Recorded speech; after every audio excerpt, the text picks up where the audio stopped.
بسم اللہ الرحمن الرحیم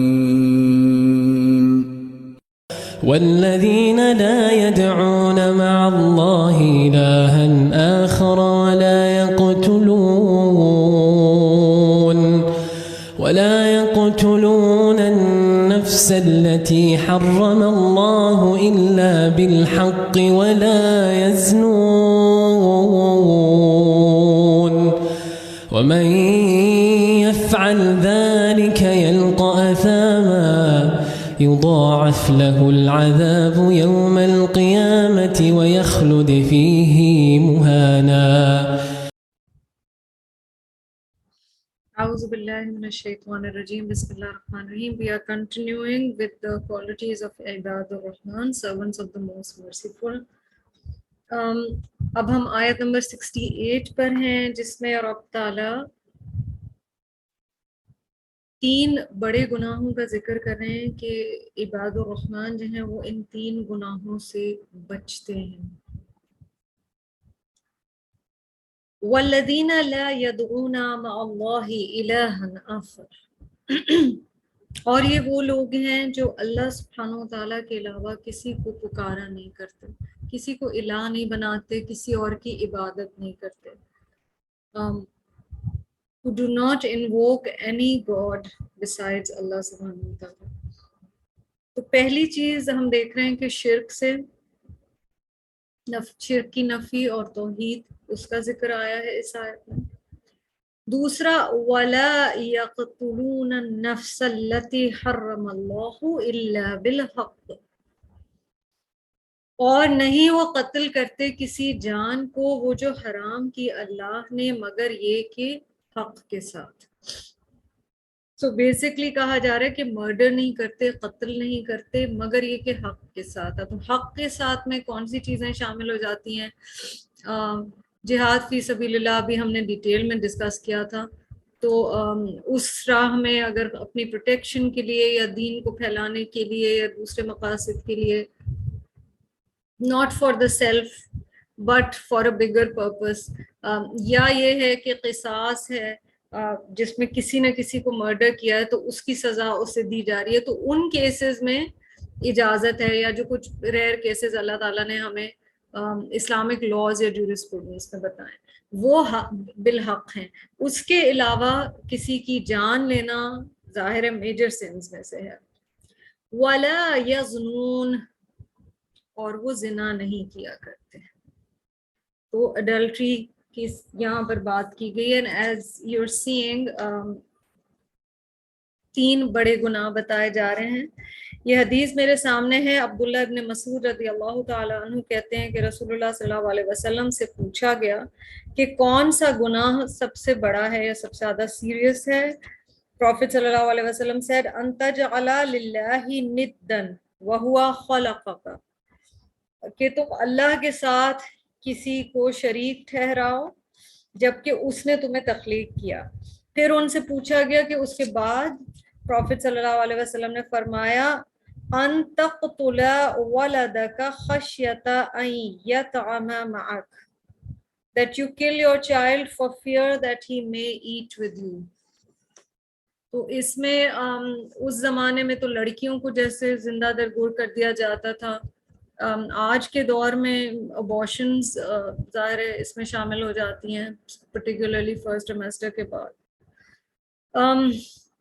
اور یہ جو اس ایسپیکٹ میں بات کی گئی ہے نا کہ اس ڈر سے کہ وہ بچہ تمہارے ساتھ کھانے میں نہ شامل ہو جائے، یعنی یہ سمجھا جانا کہ اولاد جو ہے وہ رزق میں کمی کا سبب بن جائے گی.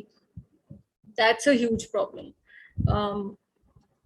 اگر ابورٹ نہیں بھی کرا رہے ہوتے تو بہت دفعہ اولاد نہیں چاہتے اس ڈر سے کہ مال نہیں ہے ناس، اور اگین اس کا سارا تعلق اس اسپینڈنگ ہیبٹس جو ہم نے پیچھے باتیں کی کہ بچے اگر زیادہ ہوں گے تو پھر ان کے اوپر اس طرح کا خرچہ نہیں ہو سکے گا جو ہم نے بہت زیادہ دنیا کو پھیلا لیا ہے.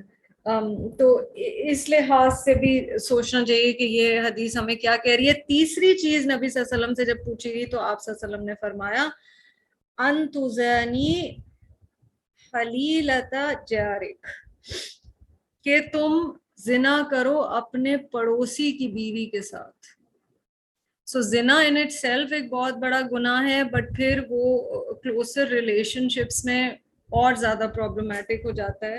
جن ریلیشن شپس میں مثلاً پڑوس ایک بہت ٹرسٹ والا رشتہ ہے, ساتھ رہتے ہیں, تو اس کے حوالے سے بات کی گئی ہے. اللہ تعالیٰ نے یہاں ان 3 چیزوں کا ذکر کیا. اچھا, اس کی تھوڑی سی ہسٹری اگر دیکھیں کہ عرب لوگوں میں یہ چیزیں کافی نارم تھی. آپ کو پتہ ہے شرک تو کرتے ہی تھے, اور یہ مکی صورت ہے. They had, if you remember, if you read in Sira, they had 2 idols, Asaf and Naila. یہ 2 نام کے بت انہوں نے رکھے ہوئے تھے, اور یہ اپیرنٹلی 2 لوگ تھے جنہوں نے نعوذ باللہ حرم کعبہ میں زنا کا گناہ کیا تھا, and they were made of stone. تو عرب لوگوں نے ان میں سے ایک کو صفا پر اور ایک کو مروہ پر رکھا ہوا تھا, اور ان کی عبادت کرتے تھے. اچھا, یہ تو شرک اور پھر زنا کا لنک ہو گیا. So this really hit me today جب میں آج تفسیر پڑھی تھی, کہ یہ لوگ بڑا پراؤڈلی اپنی مجالس میں اپنی زنا کے بارے میں بات کیا کرتے تھے. Like their affairs or escapades, they would talk openly about it. اور ان کی عبادت شرک تھی, ان کے انسانی معاملات میں قتل بہت زیادہ شامل تھا, اور ان کی تفریح انٹرٹینمنٹ کائنڈ آف زنا میں تھی. اور جو جانے سے پہلے ہم بات کر رہے تھے کہ نبی صلی اللہ علیہ وسلم نے ہمیں بتایا ہے کہ دنیا جب ختم ہونے والی ہوگی towards the and of Times, ایک نشانی یہ بتائی ہے کہ بہت بڑے بڑے گناہ بہت چھوٹے لگنے لگیں گے.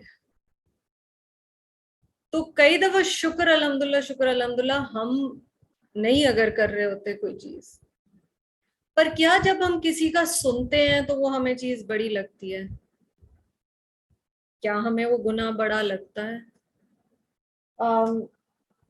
مثلا نعوذ باللہ کو ہیبیٹیشن جو ہے کہ 2 لوگ بغیر نکاح کے ساتھ رہ رہے ہیں, کیا ہمیں وہ چیز ہٹ کرتی ہے؟ اور میں پھر یاد دلاؤں کہ انسان سے خدا نہ خواستہ نفرت کرنا یا جج کرنا یا مقصد نہیں ہے, مگر دوسری ایکسٹریم یہ ہے کہ ہم اتنا ڈی سینسٹائز ہو چکے ہیں کہ ہمیں گناہ نہیں لگتے. تو ہم کہیں کہ ٹھیک ہے ہر ایک کی اپنی مرضی ہے, چلو میں تو نہیں کر رہی ہوں, but then it stops hurting us, it stops saying anything to us. ہمیں ان اے وے سمجھے فرق نہیں پڑ رہا اینی مور کہ کوئی کیا کر رہا ہے. اگر اور لوگوں کا نہ بھی ہو ایگزامپل سامنے, تو ہم جو کانسٹنٹلی چیزیں دیکھ رہے ہوتے ہیں اسکرین پر, وہ دیکھ کے چیز بری لگنا ایک ٹائم آتا ہے ختم ہو جاتی ہے. کئی دفعہ اپنے لیے اگین والدین کی بڑی آزمائش ہے, اپنے لیے ڈفرینٹ رولز ہوتے ہیں, بٹ بچے خدا نہ خواستہ وہی چیز کر رہے ہیں تو it's okay because they are young.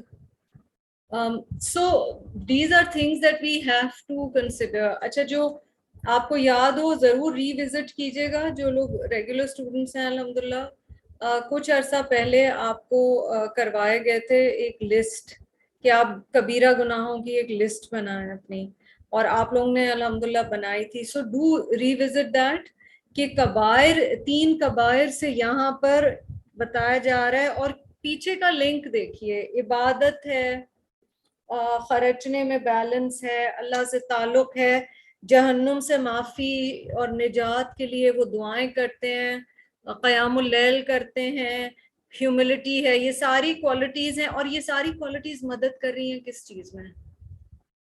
کبیرہ گناہ جو ہیں ان سے بچنے میں اللہ تعالیٰ مدد فرماتے ہیں.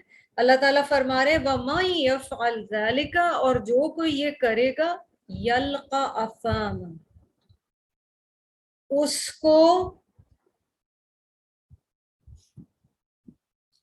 کو چپک جائے گا یہ گناہ, یا اسے پہنچ جائے گی یہ سزا. اسامہ کیا ہے آپ کو اگر یاد ہو, حمزہ سامیم ہم نے پہلے پڑھا تھا, اور آسمہ وہ اونٹنی ہوتی تھی عربک میں. جو کہ تیز چل سکتی تھی بٹ وہ نہیں چلتی تھی. So those are deliberate sins in which you can improve but you don't. عبداللہ بن عمر اور اکرمہ دونوں کا خیال ہے کہ اسامہ سے مراد ویلیز ان ہیل ہے. یہ تفسیر انہوں نے دی ہے کہ جہنم کی وادیوں میں سے وادی کا نام ہے. اور اکرمہ تو یہ کہتے ہیں کہ یہ وادی ان لوگوں کے لیے ہے جو نعوذ باللہ زنا کا گناہ کرتے ہیں. یہی اوپینین سعید بن جبیر اور مجاہد کا بھی ہے. اور السدی جو ہیں ان کا خیال ہے کہ اس سے مراد پنشمنٹ ہے جو کہ واضح.